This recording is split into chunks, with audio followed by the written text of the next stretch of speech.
Juru bicara Kementerian Luar Negeri RI, Kemenlu RI, Teuku Faizasyah menyatakan hingga saat ini Indonesia belum mempertimbangkan untuk menerapkan sanksi terhadap Rusia pasca serangan ke Ukraina, Kamis tanggal 24 Februari tahun 2022. Seperti diketahui, Amerika Serikat, Inggris, Kanada, Jerman, dan Jepang telah menyatakan bakal menjatuhkan sanksi kepada Rusia setelah Presiden Vladimir Putin mengakui kemerdekaan dua wilayah Ukraina Timur, yakni Donetsk dan Luhansk. Faizasyah pun menjelaskan, kebijakan sebuah negara terhadap negara lain atas perkembangan yang terjadi di dunia internasional didasarkan pada kepentingan nasional.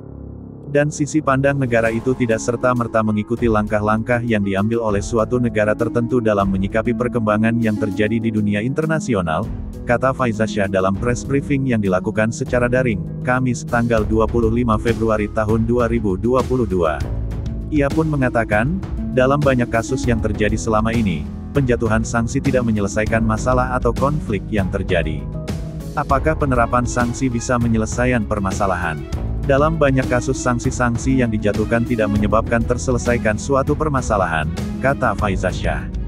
Terkait dengan sanksi, Presiden Joe Biden sebelumnya sempat mengatakan AS akan menjatuhkan sanksi terhadap dua lembaga keuangan besar Rusia dan utang negara Rusia. Sementara itu, Inggris mengatakan bakal memberikan sanksi kepada 5 bank besar Rusia dan 3 orang kaya Rusia.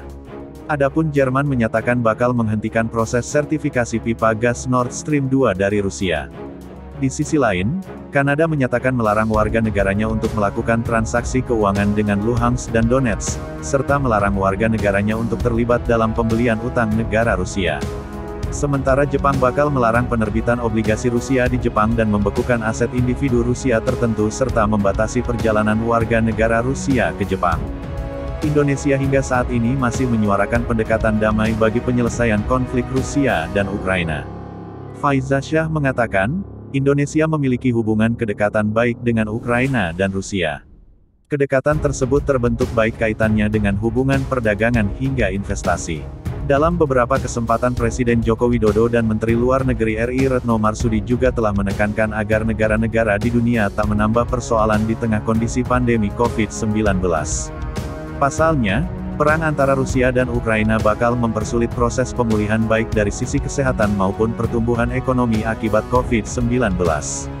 Karena itu dari statemen Presiden dan Ibu Menlu bisa dimaknai bahwa konflik yang terjadi di sana bila terus mengalami eskalasi akan memberi dampak langsung dan tidak langsung bagi kepentingan Indonesia di kawasan Eropa dan global. Selain itu juga akan menimbulkan tekanan baru untuk pulih dari tantangan ekonomi, jelas Faizasyah.